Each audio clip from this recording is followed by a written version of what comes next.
What's up guys, Carl here, No Bull Training. So plantar fasciitis, heel pain, most of you will feel if you've ever had it, you know it's extremely painful and you think something's broken or something's wrong with you. But don't worry, most of the time you can fix it yourself. So what is it? So imagine if you run a lot, say you're a long distance runner or you're a Spartan runner, not picking on runners, if you jump rope a lot of compression forces can really wear and tear that plantar fascia on the bottom of your foot from your heel up into your Achilles into your calf. So you imagine you have thicker heel shoes. That's good for running, but any other part of the day, if you're not really pounding the concrete, I would actually be barefoot as much as possible, because what's happening is, imagine this shoe. Now if I tickle the bottom of my foot, obviously I feel that. If I close my eyes, I would know if I put something hot, cold, if it was slippery. But if you have a big thick shoe on, it's no different than wearing a glove on your hand. If I had a big thick glove on, I would lose the ability for proprioception. I wouldn't know what's coming in. Sensory input would not feed my brain as much as it should. So shoes are the same thing. Shoes kind of dumb us down. They even can make us walk differently. So I'm not saying shoes are bad. I'm just saying too much of it weakens the feet, and I think that's what's leading to the problem, and studies are starting to show that. However, if you're going for a long distance run, a thicker heel shoe is probably a good idea. Any other time of the day, we got to prevent and or get rid of our plantar fasciitis, because it's a very common problem. It can really put a damper on your training, your running. It can bring you to a full halt. So how can we prevent it, or how can we fix it? First thing we do, golf ball your feet. Sounds silly, but all those little knots and trigger points and all those little almost like bubble wrap in there, it's gonna feel good and kind of hurt depending on who you are, depending on your pain level and how sensitive you are. But immediately it feels good on the bottom of my foot. I'm loosening everything up, and then I switch. I do about a minute. Every morning you should do this, even at night. Depends what you're going through. Even get on the heel and really dig out those trigger points, those knots. The more sensitive you are, the more you should do it. The second thing I do, stick roller. Go to Target, go anywhere. They're real cheap, 20 bucks. Work the calves.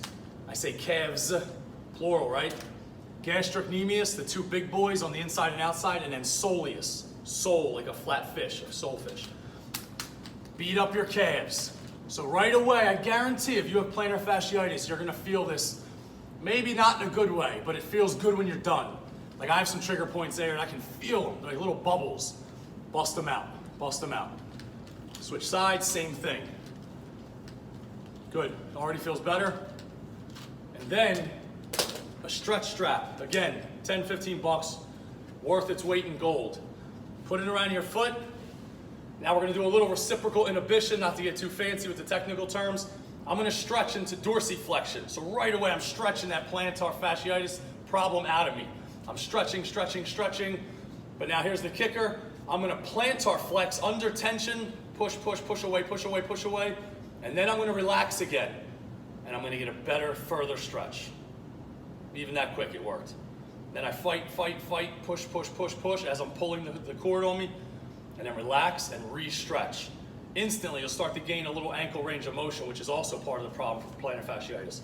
Again, you would do both sides. But even more important, we talked about the shoes. Get out of them when you're not training or running. Now this is an Arex pad. They're usually bright blue or teal. I just put leather on it. Keeps them cleaner. Foot on, and now surf. Don't get lucky and find a spot and stay here. Move. Move your hip. So now I'm fighting rotation, so I'm strengthening my hip complex.